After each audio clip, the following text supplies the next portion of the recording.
सुप्रभात बच्चों, आज हम आपकी पाठ्य पुस्तक हिंदी के पाठ 15 का अध्ययन करेंगे जिसका शीर्षक है मुहावरे। तो चलिए पाठ को पढ़ते हैं और जानते हैं मुहावरों के बारे में कि मुहावरे क्या होते हैं, किस प्रकार से हम मुहावरों का प्रयोग भाषा के अंतर्गत और व्याकरण के अंतर्गत करते हैं। तो चलिए पाठ को शुरू करते हैं। पाठ 15 मुहावरे। नीचे दिए गए चित्रों को देखो। तो बच्चों यहाँ पर कुछ चित्र बने हुए हैं, हमें उन्हें देखना है ध्यान से और उनके नीचे जो वाक्य लिखे हुए हैं उनको पढ़ना है। तो चलिए देखते हैं चित्र को और वाक्य पढ़ते हैं। मयंक को लाख समझा लो पर उसके कान पर तो जू नहीं रेंगती। श्याम की पतंग आसमान से बातें करती है। तो यहाँ पर हमने दो चित्र देखे और उनके नीचे लिखे हुए वाक्य भी पढ़े। तो बच्चों जो नीचे कुछ शब्द लिखे हुए हैं, वाक्यांश लिखे हुए हैं, उनको हम देख रहे हैं कि वो थोड़े गहरे रंग से लिखे हुए हैं, गहरे काले रंग से लिखे हुए हैं। तो इन वाक्यों में रंगीन छपे शब्दों को देखिए, कौन कौन से हैं वो। क्या किसी के कान पर जू रेंग सकती है? तो कौन सा वाक्य था? कान पर तो जू नहीं रेंगती। और दूसरा वाक्य था आसमान से बातें। तो क्या किसी की पतंग आसमान से बातें कर सकती है? अतः ये रंगीन छपे शब्द किसी अन्य अर्थ की ओर इशारा कर रहे हैं। तो हमने जो गहरे रंग वाले शब्दों को देखा तो हमने देखा कि ये जो शब्द हैं अपने अर्थ को नहीं बता रहे, जो इनका वास्तविक अर्थ है, जो इनका शाब्दिक अर्थ है उसको नहीं बता रहे, ये किसी अन्य अर्थ की ओर इशारा कर रहे हैं। तो अब इन वाक्यों को पुनः देखिए, अब इन वाक्यों को हम फिर से देखते हैं। मयंक को लाख समझा लो पर उस पर किसी बात का असर नहीं होता। श्याम की पतंग बहुत ऊंची उड़ रही है। अब उपयुक्त रंगीन छपे शब्दों का अर्थ स्पष्ट हो रहा है। अतः इन शब्दों का प्रयोग किसी विशेष अर्थ को स्पष्ट करने के लिए किया गया था। इस प्रकार के वाक्यांश को मुहावरा कहते हैं। तो हमने पहले जो वाक्यांश पढ़े थे वो अपने शब्द से अलग ही अर्थ बता रहे थे, जो उनकी शाब्दिक अर्थ होना चाहिए उससे अलग अर्थ बता रहे थे। तो उनका वास्तविक अर्थ क्या बन रहा था? उस पर किसी बात का असर नहीं होता, यानी कि वो विशेष अर्थ की तरफ हमें इशारा कर रहे थे कि कान पर तो जू नहीं रेंगती, यानी कि उस पर किसी बात का असर नहीं। का अर्थ ये है। और आसमान से बातें करना यानी कि बहुत ऊंचा उड़ना। तो इन दोनों का अर्थ ये निकल रहा है जो कि एक विशेष अर्थ है, शाब्दिक अर्थ से अलग अर्थ। तो जो मुहावरे होते हैं बच्चों, वो अपनी शाब्दिक अर्थ को नहीं बताते बल्कि उसे एक अलग ही अर्थ को बताते हैं। तो बच्चों जो परिभाषा होगी मुहावरे की वो होगी ऐसा वाक्यांश जो अपने शाब्दिक अर्थ के लिए नहीं अपितु विशेष अर्थ के लिए प्रयोग किया जाता है, मुहावरा कहलाता है। वाक्यांश यानी कि वाक्य का अंश, तो ये अपने शाब्दिक अर्थ को नहीं बताता, ये अपने विशेष अर्थ को बताता है। और मुहावरे के प्रयोग से क्या होता है? हमारी भाषा की जो सुंदरता है वो बढ़ जाती है। हम जो भी चीज लिखते हैं वो लिखी हुई सुंदर लगती है, पढ़ने में सुंदर लगती है। तो इसीलिए मुहावरों का प्रयोग हम करते हैं भाषा की सुंदरता को बढ़ाने के लिए। आगे बढ़ते हैं। यहाँ कुछ मुहावरे उनके अर्थ तथा वाक्य प्रयोग साथ दिए जा रहे हैं, इनका उच्चारण करो। तो बच्चों मुहावरे, उनके अर्थ और वाक्य प्रयोग पढ़ लेते हैं एक बार। सबसे पहला है हमारा कुआं खोदना। कुआं खोदना, इसका अर्थ होगा हानि पहुंचाने का प्रयत्न करना। और अब वाक्य प्रयोग देख लेते हैं। जो दूसरों के लिए कुआं खोदता है वह उसी में गिरता है। जो दूसरों के लिए यानी कि जो दूसरों को हानि पहुंचाने का कार्य करता है उसको खुद हानि झेलनी पड़ती है, इसका अर्थ ये हो जाएगा।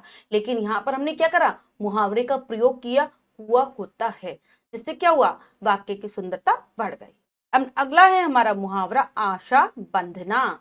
आशा बंधना उम्मीद होना। जो बच्चों इसका वाक्य प्रयोग होगा वो होगा ईमानदार अफसर को देखकर रामू के मन में इंसाफ मिलने की आशा बंध गई।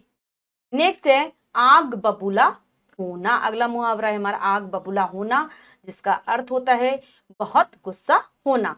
रवि के तीसरी बार भी अनुत्तीर्ण होने पर उसके पिताजी आग बबूला हो उठे, गुस्सा होना। नेक्स्ट है खाक छानना। खाक छानना अर्थ होता है भटकना, नौकरी की खोज में वह खाक छान रहा है। नेक्स्ट है किस्मत चमकना, अर्थ है भाग्य खुलना। बंजर जमीन महंगी बिकने से तो रघु की किस्मत ही चमक गई है। नेक्स्ट है खून खोलना। खून खोलना अर्थ होता है जोश में आना। अपने मित्र को पिटता देख गणेश का खून खौल उठा। नेक्स्ट है उल्लू बनाना। अगला क्या है हमारा? उल्लू बनाना, मतलब मूर्ख बनाना। कल उसने मेरा उल्लू बनाकर अपना काम निकाल लिया। इसके बाद है हमारा कमर कसना, तैयार होना। कमर कस लो, परीक्षाएं आनी वाली हैं। घड़ों पानी पड़ना, बहुत लज्जित होना। नकल करते हुए पकड़े जाने पर हिमांशु पर घड़ों पानी पड़ गया। ये है इसका वाक्य प्रयोग। नेक्स्ट है ईद का चांद होना, जिसका अर्थ है बहुत दिनों बाद दिखाई देना। श्रवण की जब से लॉटरी लगी है तब से वो ईद का चांद हो गया है। नेक्स्ट है गांठ बांधना, खूब याद करना। इस बात को गांठ बांध लो, सेहत ही सबसे बड़ा धन है। नेक्स्ट है अंग अंग टूटना, शरीर में दर्द होना। कठोर परिश्रम के कारण मेरा अंग अंग टूट रहा है। ईंट से ईंट बजाना, नष्ट भ्रष्ट कर देना। इसका वाक्य प्रयोग होगा भारतीय सैनिकों ने पाकिस्तान की ईंट से ईंट बजा दी। हिम्मत न हारना, इसका अर्थ है न घबराना। शेर को देखकर शिकारी ने हिम्मत नहीं हारी। पीठ थपथपाना, शाबाशी देना। सुंदरलाल की वीरता पर सभी ने उसकी पीठ थपथपाई, शाबाशी दी मतलब उसको। आगे बढ़ेंगे। नेक्स्ट है हमारा अगला मुहावरा आंखों का तारा, मतलब बहुत प्यारा। इकलौती संतान माँ बाप की आंखों का तारा होती है। खून पसीना एक करना, कठिन परिश्रम करना। इसका अर्थ है परीक्षा में सफल होने के लिए पूर्वी ने खून पसीना एक कर दिया। अगला है खिल्ली उड़ाना, हंसी उड़ाना। सीमा ने रानी को खिल्ली उड़ाने के लिए मना किया। किसी की हम हंसी उड़ाते हैं तो खिल्ली उड़ाना। नेक्स्ट है खून सूखना, भयभीत हो जाना। हवाई जहाज नीचे गिरता देख सबका खून सूख गया। कान भरना, कान भरना चुगली करना। रानी जब देखो कंचन के विरुद्ध अध्यापिका के कान भरती रहती है। अगला है हमारा बच्चों कीचड़ उछालना, का अर्थ होता है दोष लगाना। दुष्ट लोग सदा सज्जनों पर कीचड़ उछाला करते हैं। तो बच्चों हमने सभी मुहावरों को ध्यान पूर्वक पढ़ा है और ये बात जानी है कि मुहावरे ऐसे वाक्यांश होते हैं जो अपने शाब्दिक अर्थ से अलग अर्थ देते हैं, एक विशेष अर्थ को बताते हैं। अब हम पाठ का अभ्यास कार्य कर लेते हैं और ये हम करेंगे क्या पढ़ा क्या सीखा के अंतर्गत। तो पहला है प्रत्येक मुहावरे का अर्थ तालिका में से छांटकर उसके सामने लिखो। तो मुहावरों के अर्थ ऊपर दिए गए हैं और नीचे मुहावरे हैं। तो बच्चों हमें क्या करना है? मुहावरों के सामने उनके अर्थ लिखने हैं। करते हैं। सबसे पहले आंख खुलना। आंख खुलना, सावधान होना।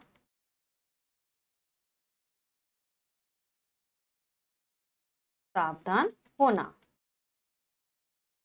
चूक जाना, चूक जाना। भूल हो जाना, भूल हो जाना। किस्मत चमकना, भाग्य खुलना।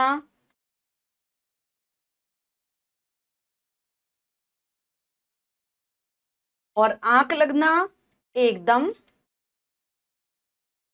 एकदम सो, एकदम से सो जाना, एकदम से सो जाना इसका अर्थ होगा। अब है अगला हमारा प्रश्न है निम्नलिखित मुहावरों का अर्थ लिखकर अपने वाक्यों में प्रयोग कीजिए। तो सबसे पहला है आशा बंधना। तो आशा बंधना का क्या होता है? उम्मीद, उम्मीद होना के प्रयोग कर लेते हैं।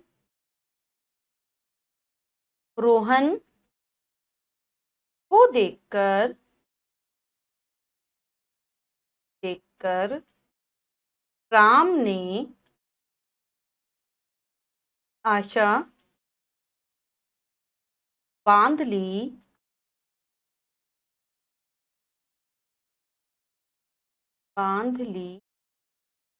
कि उसका काम अवश्य करेगा। ठीक है, नेक्स्ट है उल्लू बनाना। हमें किसी को उल्लू नहीं बनाना चाहिए। नेक्स्ट है गांठ बांधना। गांठ बांधना, खूब याद करना। और यहाँ पर उल्लू बनाना का होता है, क्या होता है अर्थ? मूर्ख बनाना। यहाँ लिख दिया है मैंने। ठीक है, इसके बाद है गांठ बांधना। गांठ बांधना का अर्थ हो जाएगा खूब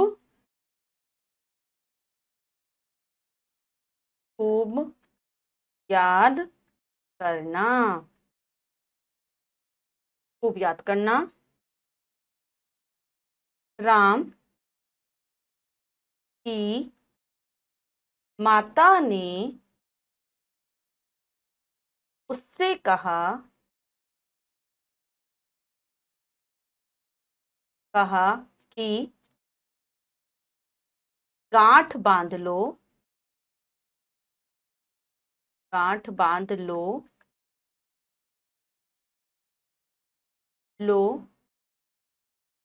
कि तुम यह काम नहीं करोगे।